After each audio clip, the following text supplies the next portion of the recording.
The stunning clarity and beauty of Lake George, known as the Queen of American Lakes, is a result of glaciers that carved its basin millennia ago. The indigenous peoples, particularly the Mohawk and Iroquois, have shaped this land for centuries. Their deep traditions include the continuous, still-living stories of a large, hairy, human-like being, often called the Hairy Man. These are not modern Bigfoot tales, but pre-existing place-based accounts taken seriously within the native communities. Historically, the lake was a critical strategic site during the French and Indian War, hosting major clashes like the 1755 Battle of Lake George. Following its military era, the area transitioned, fueled by early tourism and the rise of the steamboat. The lake transformed into a popular resort destination. The town itself has a layered history, though carved out of Queensbury, Bolton, and Thurman on August 2nd, 1810. It is Warren County's smallest town at 32 square miles. It was originally named Caldwell after James Caldwell, but to fully embrace its identity, it was officially renamed Lake George in 1962. My name is Emily Fleur, founder of The Forest Fleur and former Adirondack Bigfoot researcher. In the spring of 2017, I was taking a little bit of a hike up Prospect Mountain with a friend, and we left around 3 p.m. for the hike. Prospect Mountain is typically a place that brings in a lot of tourism. During the off-season, that road is closed, and so the only option is to hike. My friend and I hiked up the mountain. We got to the top. We were taking pictures. We saw a few people on our way up. Those people were on their way down since it was a little later in the day. And, we hung around up top. We watched the sunset and then started heading back. So as we were hiking, it started to get really dark, and it was really hard to see from under the tree canopy. So I suggested that we head over to the road and cut across the trail, and we started walking down, and we noticed that, there wasn't another soul in sight. Most people had left by this point because it was dark. It was starting to get a little colder, and it was a little bit spooky.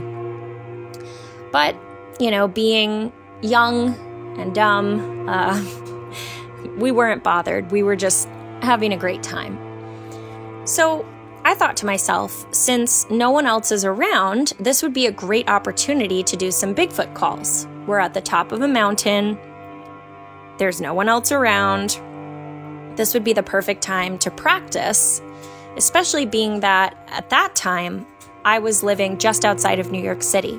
So there really weren't any places that I could go and practice my Bigfoot vocalizations. So I started with a long howl, high-pitched, and I kind of nudged my friend and said, come on, you do one. And, they might have done a small one, and then I wanted to outdo them, right? So we're going back and forth, and all of a sudden, I hear a response. And it sounds like the call that I put out, except for there was a lot more power to this one. It seemed far away, but loud. And the best thing that I could compare it to is, growing up, there was a train station in my town, and every night I could hear the train coming in.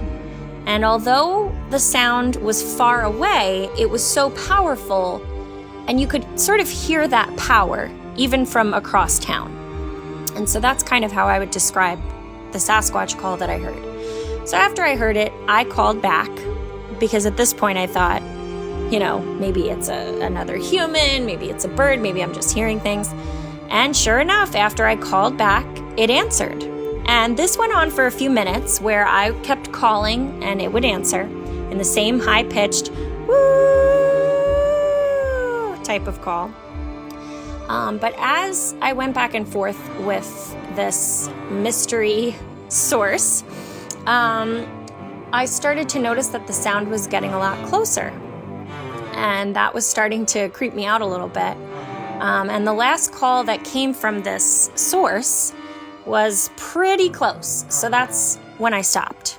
And we both kind of got a little spooked. We rushed down the mountain, and I kind of looked at my friend and I said, "You know what that was?" And they said, "I don't know. I don't know what else it could have been." It was really interesting, to say the least. This was right at the beginning of my career in Sasquatch research. And although I was definitely an amateur at that point, and, still am, who is an expert in this field anyways, it was a really interesting experience because I just couldn't compare the sound to anything else I had heard. And what really drove this home for me is when I spent time out in Oregon in 2022. I lived out there for a couple of months studying Sasquatch, and I heard clear as day vocalizations in the Mount Hood National Forest. And this was an area that had repeat activity, no question about it. These vocalizations were close, they were powerful, and the second I heard them, it just brought me back to my time in Lake George when I heard a Sasquatch calling back to me on Prospect Mountain. And that's really what solidified my experience, is hearing the same thing in Oregon. And it just sort of made me realize, these things are spread out across the country and across the world. And their behaviors are similar. Their behaviors are consistent. Many stories detail the same behaviors, the same type of vocalizations, and I was really fortunate to experience this myself, having compared my experience in Lake George to my experience in the Mount Hood National Forest. All to say, it was an incredible experience, and afterwards I started doing some research on sightings around the area, and sure enough, around 2017, there were several sightings not far from Prospect Mountain. So, needless to say, there is definitely a Sasquatch in the Lake George region of the Adirondacks.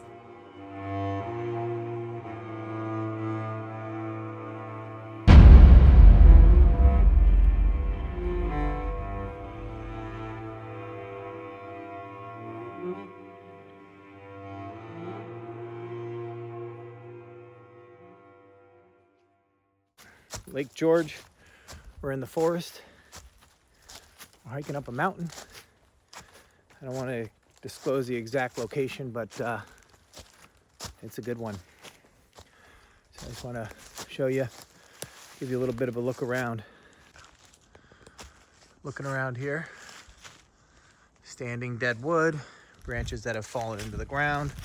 So a lot of times we get confused and we think that I'm looking at all these things that are natural, and that's not necessarily true. I'm just investigating anything that I see. So then when I look at something like this here, so if you see this tree, that's a small sapling. It's alive, right? And for some strange reason, it snapped about 10 feet up. That's pretty high up there. And that's unusual, because looking around, there's nothing down laying that broke and fell and smashed that and broke it. So that's interesting to me. That makes me wonder what caused that. Am I saying that's a Bigfoot? No. But what I'm saying is it's unexplained, and it could be a sign of Bigfoot, right? So this is a really good area. So it's wet today. Of course, with the leaves in the northeast, like I feel prints underneath this ground. So indentations in the ground under your feet, under the leaves. It's hard to, you can see that's spongy, so it bounces back, but something stepped there, whether that be a Bigfoot or something else. But So these are the kind of things I'm looking for when I'm tromping around in the woods in an area that's had Bigfoot sightings. That's had Bigfoot. Folks come forward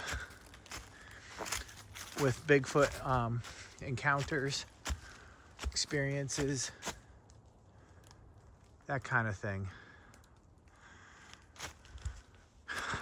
So I'm just looking to see if I can corroborate their encounter with some evidence on the ground in the field. And I like to do that. So we'll take a look around here, see if anything looks unusual.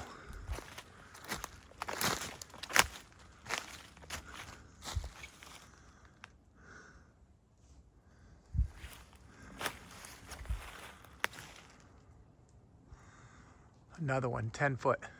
10 foot. Why is that 10 feet? There's the other half of that one. Down here laying on the ground. Nothing smashed into it and drove it down there. There's another one 10 foot up right next to it. So here you can see the lay of the land. Nothing there. So very interesting. So that's 4 10-foot up breaks that we're unaware of what happened.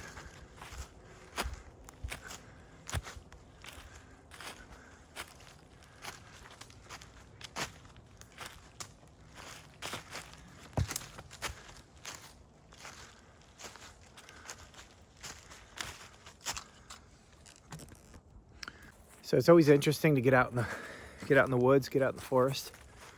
I actually like it a lot. It's very peaceful. One of the things I'm thinking about doing is maybe just sitting, chilling on a rock, sitting in the quiet for a while, seeing what I hear, seeing what I see. Here, there looks like something's been through here. These are specifically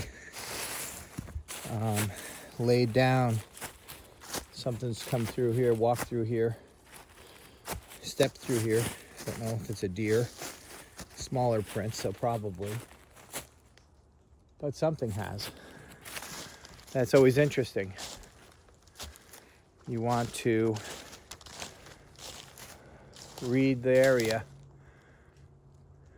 see what you can see.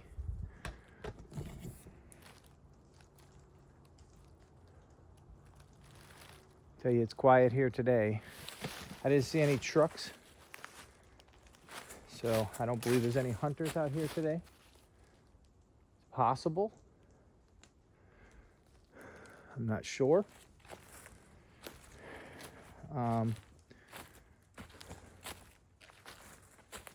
mean, here's another, you look here and you go, okay, great. Who built the pile of sticks in the middle of the forest, right? Some of the kind of things I'm looking at. So in the chat, in the comments, I get a lot of, we want to know what you're looking at. Maybe you can kind of tell us and show us. So that's what I'm trying to do here a little bit, because sometimes it's a little difficult when I'm just walking through and filming a lot of individual items. There's a lot of space up here. The clearing.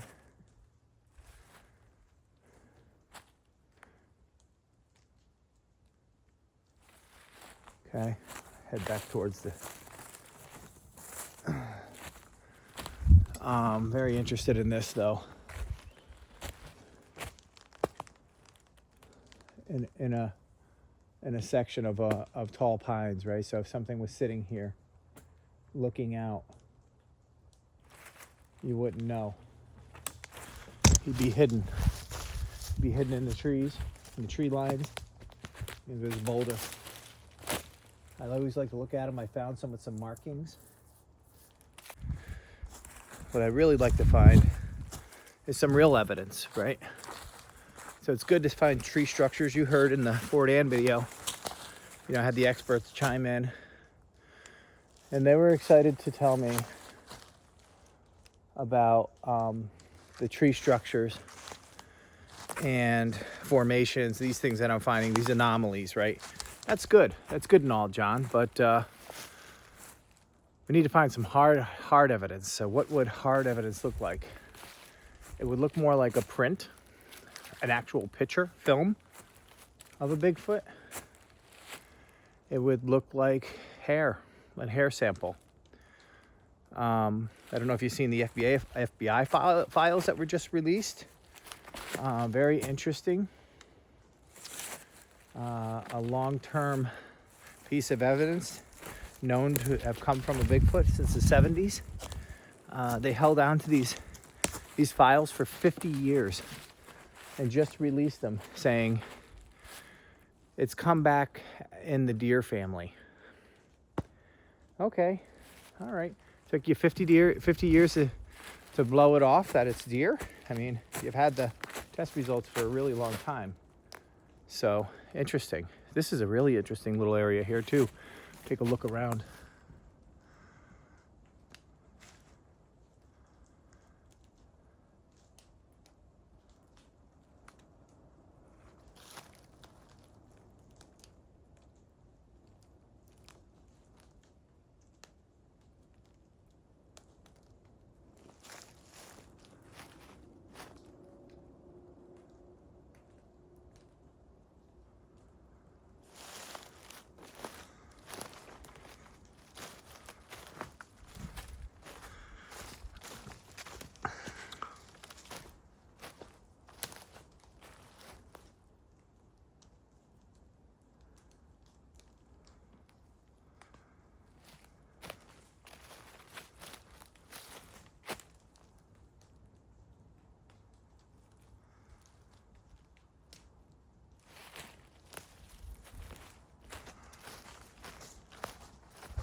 I got quiet because I heard something. Sound like something or somebody else walking through these woods. I don't know if you can hear that, but there's some raindrops. The reason why I'm out today, it got nice today. Got over 40 degrees. Snow melted. And it's a really good window from a weather perspective to get out here. So, feeling a lot underneath my feet here. I don't know if you can see that indentation.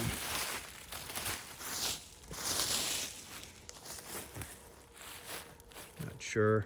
Doesn't look very defined, but it does feel like something's walked through here and made some indentations in the ground.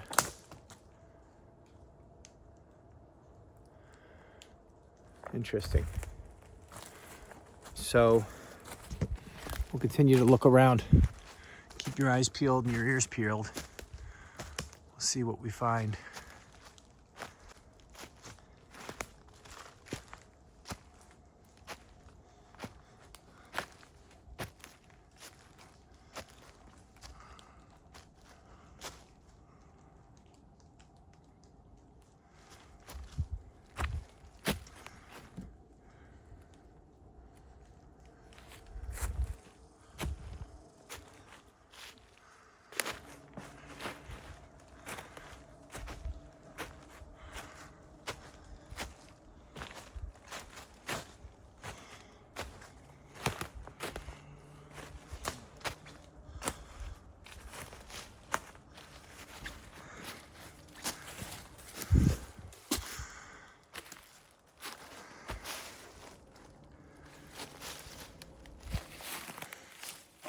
I think I'm just going to sit here at this rock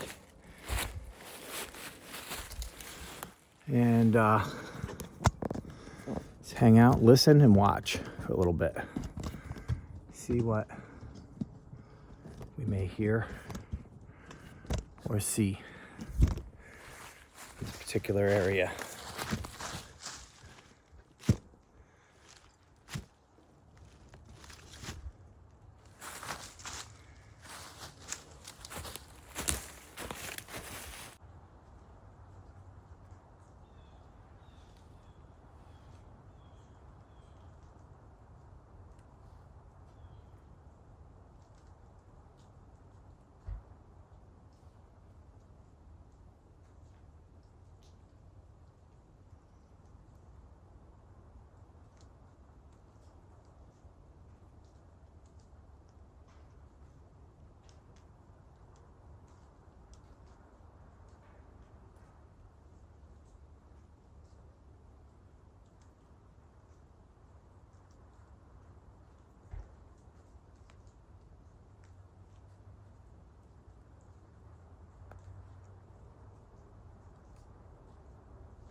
I'm Larry Jameson. I live in New York State. I'm down about 20 miles north of the city.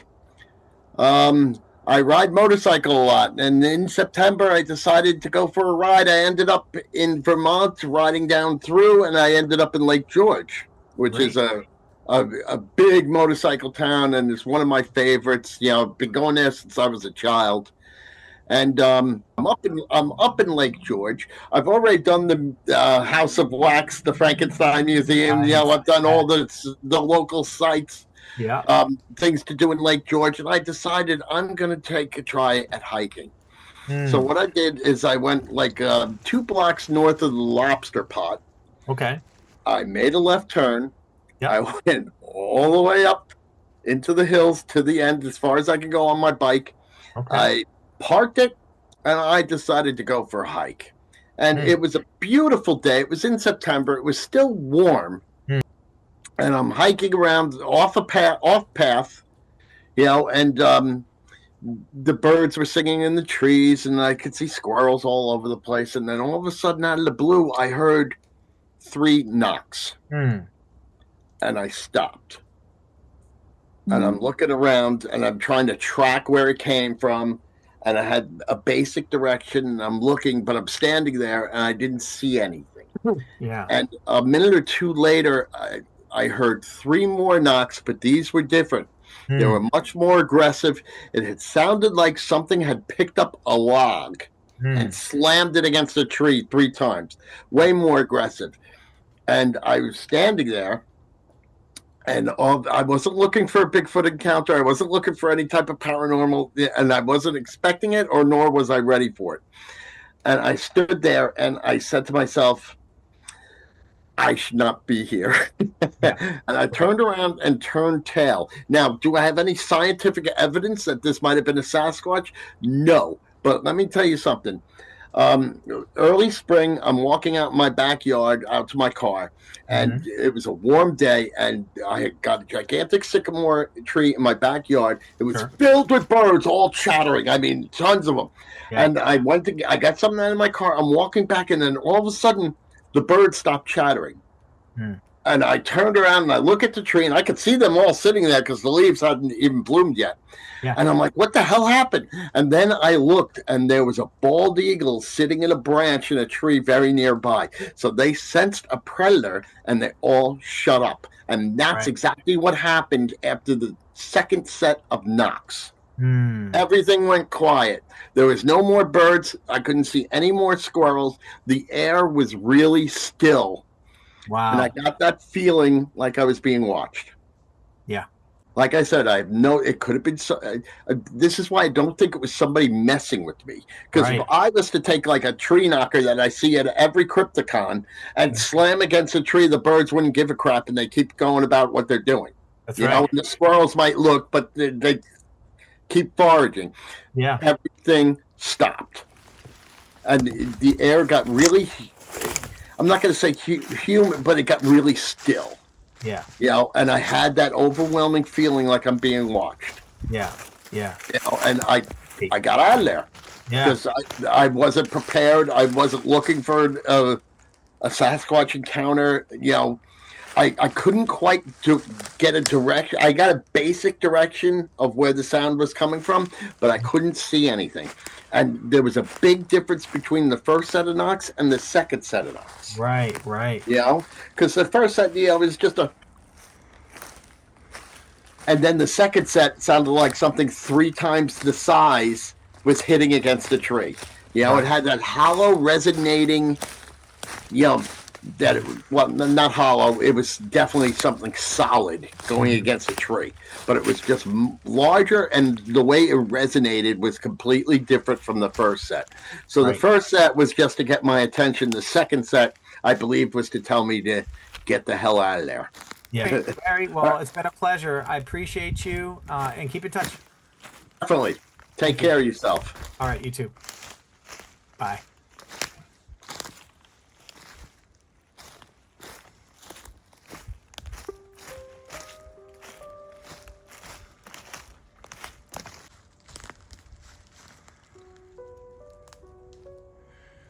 X right below it, print.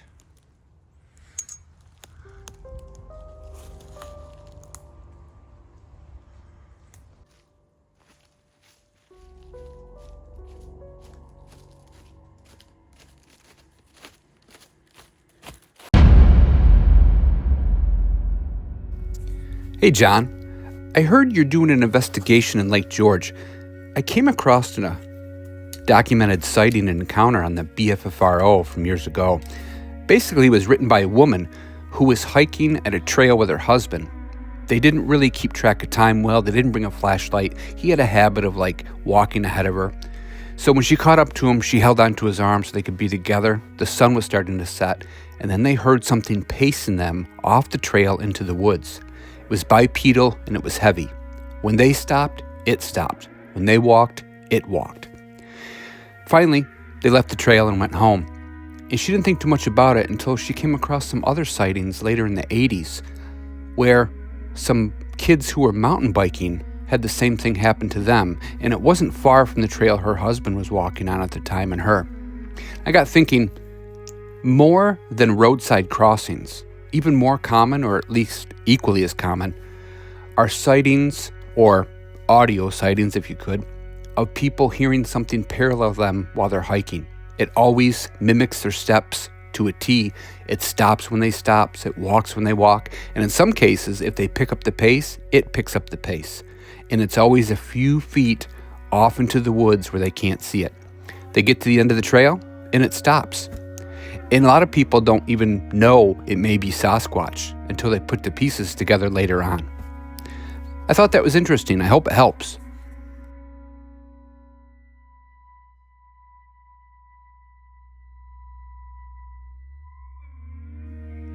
Thanks, Dave. Much appreciated. Yeah, that helps a lot. I've heard a lot of different encounters in the Lake George area, going back to the native times. Most recently, in the comments of one of my Lake George videos, I had a woman reach out to me. She wanted to express her concern that she had for Bigfoot in the Lake George area. Well, it was very recently. She was out on Big Burnt Island. As you know, Lake George has over 100 islands owned by New York State campgrounds that you can camp on. It's pretty neat. They were sleeping in their tent on the island, enjoying a great camping family trip when they were awakened at 3 o'clock in the morning. They heard screams, guttural screams, deep, loud screams coming from one side of the lake. If that wasn't enough, they seemed to be talking back to each other or communicating with each other from the other side of the lake. There were different screams, different, loud, guttural screams, in a response back.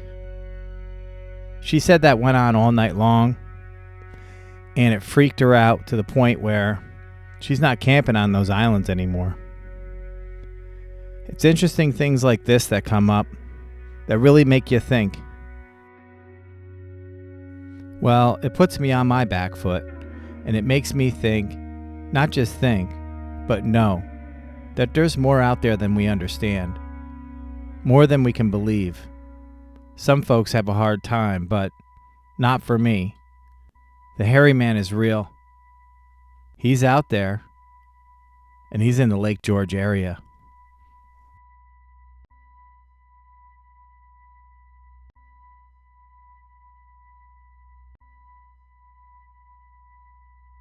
We're back at the spot in Lake George where we found the print. I've gotten a lot of slack in the comments, so I figured I'd cast it. Do my first casting, see what we got.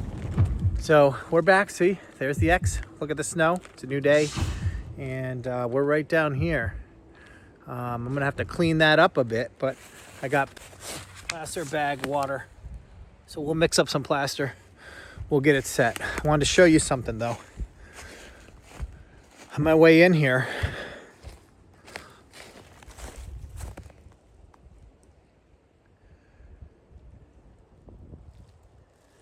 looks like a few prints heading in that direction. That wasn't me. Just a little, you could feel a toe impression in there. Maybe a couple more here. Definitely like it was heading that way. Took a step.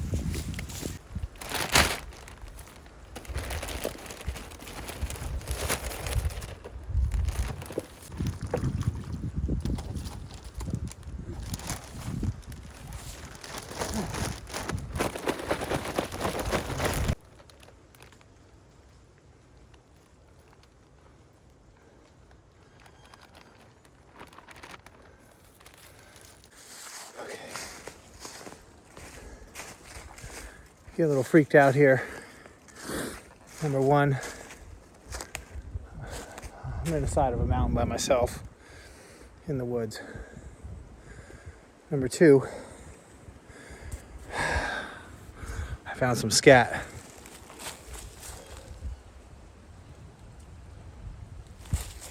Now, I'm not sure what pinched that off, but maybe that's what made the prints. I'm not saying that's Bigfoot, but I just don't know what that is. I want to take a look around. Just going to kind of walk and point the camera, see what we could see. Good thing is, it snowed. With snow,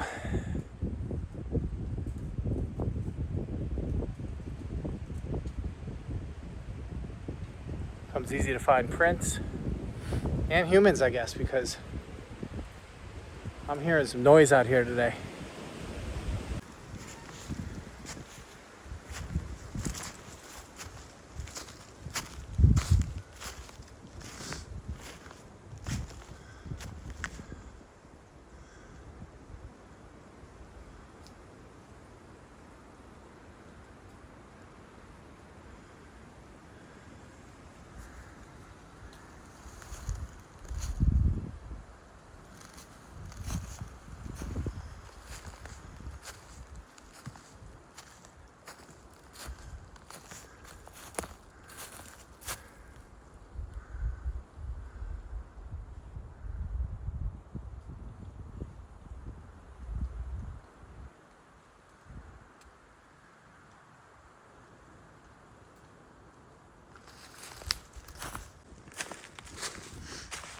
Seen any more prints.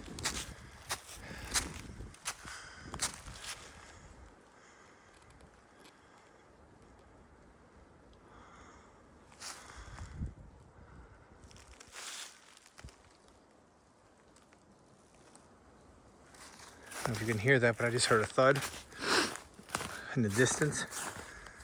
It was far away, but it was a thud.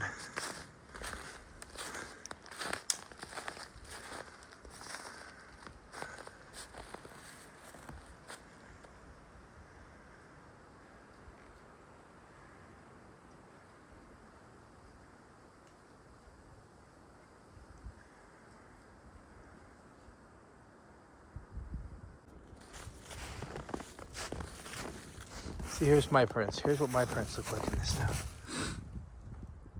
Okay. Very easily seen as a human print with a boot.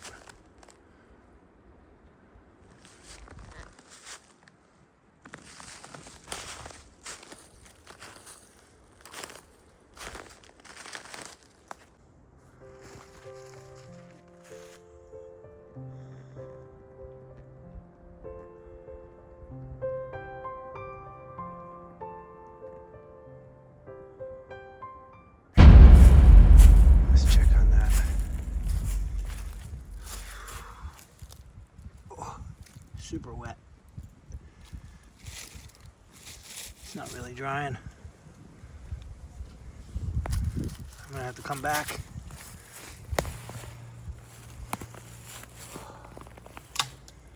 I have to build something to protect it.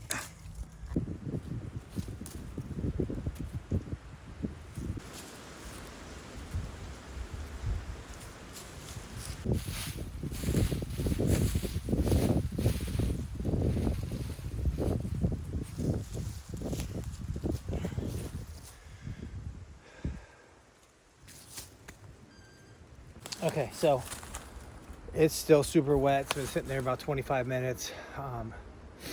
Me and Bud made one. The weather was nice. It's cold today, so I'm guessing it's going to take some time to cure up. I don't have time to hang out for a few hours if that's how long it takes, but I can come back in a few hours. So I've just put some sticks gently over the top, a little bit of leaf just to hide it. So if somebody, hunter or something, comes through, I don't want them to touch it, or an animal. So we'll see. Now, when I was here yesterday and I found the print, I was noticing a few different things. Number one, there's an X here. That's not a naturally fallen branch into the other branch. It seems like they may have been placed. There's no root balls, so that's something you'd look for. It's interesting that I find a print below it. A couple possible prints on the way in. When I say possible prints, we don't know. There is some scat there. I don't know where that's come from. I would think if it was Bigfoot scat, it'd be much bigger, but that's okay. This is a creepy area. There's a ridge that goes right around here. So then each side, it drops off.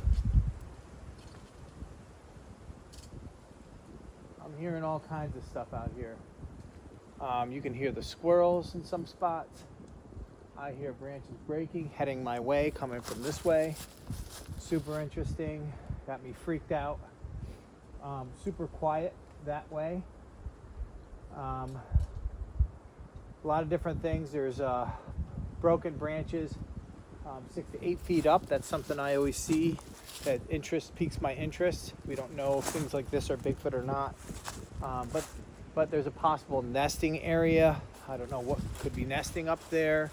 I showed that in the video too as well. So there's evidence that there's an activity of some sorts around here, and it's worth taking a look. So can't wait to see this print comes out, because up underneath the leaves and into the dirt a little bit, I think are where the toes are. So I won't see that until I pull that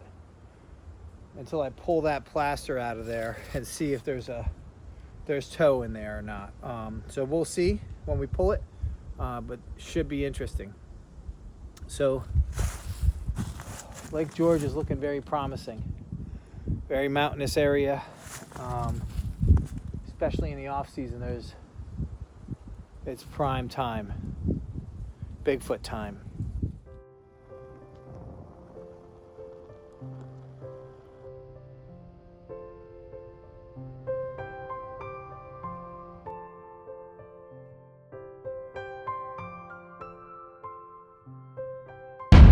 We're back at it. We made it back into the woods. We're here.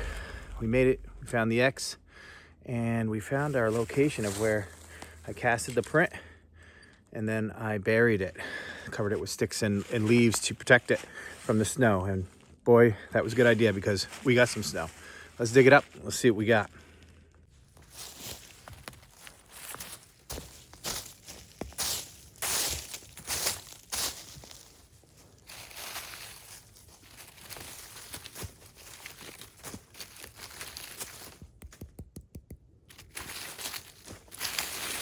I don't know if it's frozen or if it's done. That's hard as a rock. Maybe a little both. All right. Let's see if we can't pull it.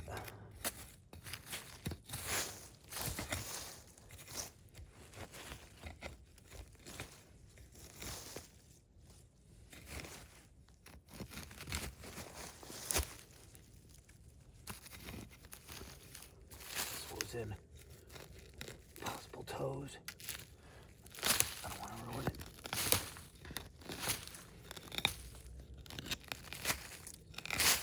Oh God, that's pretty good.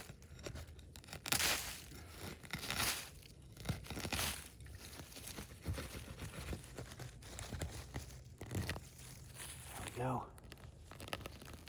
We got it. Wow. I have to clean it up to get a better look at it. I got it. Get that ice. There's a layer of ice on the top. Looks like it's solidified pretty good. And we'll have to clean this up to see what it looks like, but it's a pretty good looking print. I can already see underneath where I felt there was possibly a toe print, like it dug its way in. It looks like a big toe, maybe some other toe impression. So we'll have to thaw it out a little bit. It's got to get the ice off. We'll have to clean it up, and then we'll see what we got.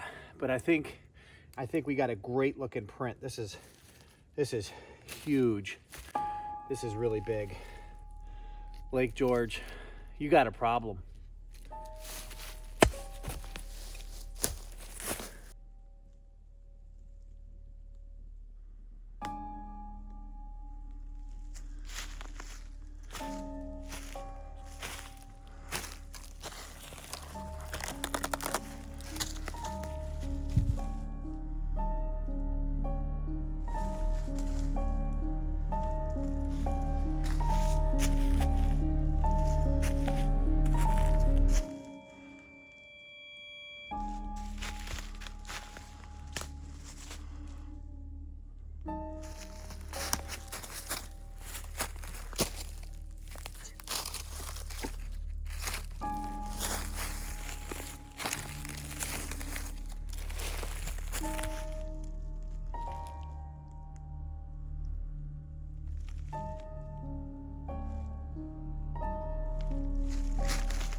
One break low, one break high. 6 feet, probably 10. What comes right after that?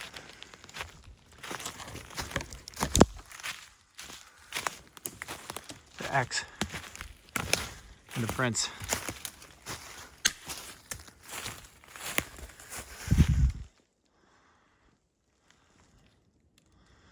Big break. It's dead silent here today. Dead silent.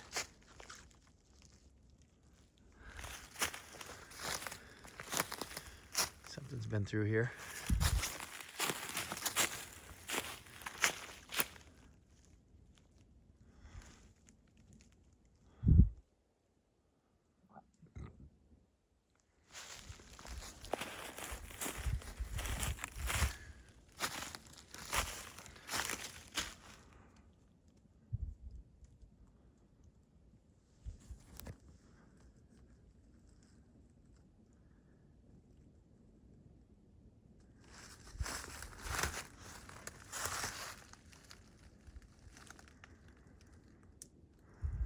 Again, this is a ridge right around, all the way around.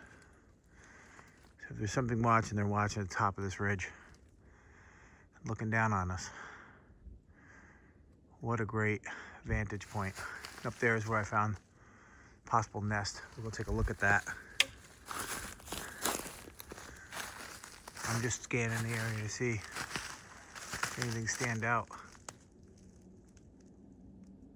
Is anything looking back?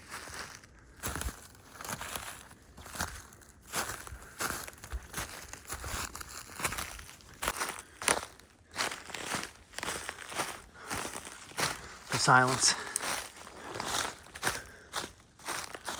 I'm gonna head out.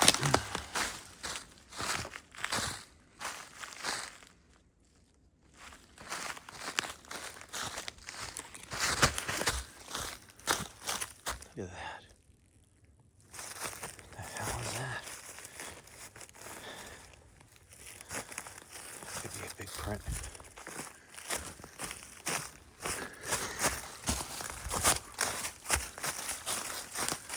Okay, let's get our stuff, get the hell out of here.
Clean up this print and see if we can get some detail out of it. So let's get to work.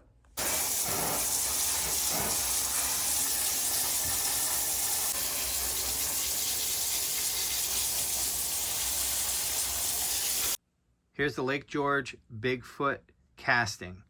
All right, let's take a closer look. So I got as much of the stuff off as I could, as you've seen there in the video. I wanted to do a couple things. Let's get a size. So we're looking at, well, let's go right to the toe here, end to toe, about 16 inches total from a length perspective. I don't think that that's part. Width, about 8.5, 9 inches wide. That's pretty good. It's not very uniform, as in it's not flat like you see Bigfoot prints that are printed right in, and you get a really nice casting. I guess that would be in mud. In the forest, ground with all this root and decaying leaves and pine cones. A little bit different. Now you can see here that this really prominently looks like a big toe. It's in the general shape of a large foot. This is very interesting because it looks like a big toe. It looks like we have some other toes here. They're not very uniform, and they don't stand out as well as I would like to see. But they look really good. And just remember, this whole portion was in the dirt underground. So when I cast it, that was underneath. You can see a little bit better here. See how that was underneath? I had to push the plaster down into that area. So came out pretty good. I'm excited. You can see here, this bulges up. There's a ridge here.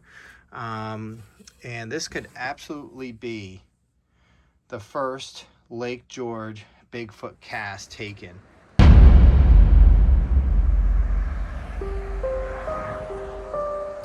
My conclusion to the investigation is there's Bigfoot here, and I'll be back.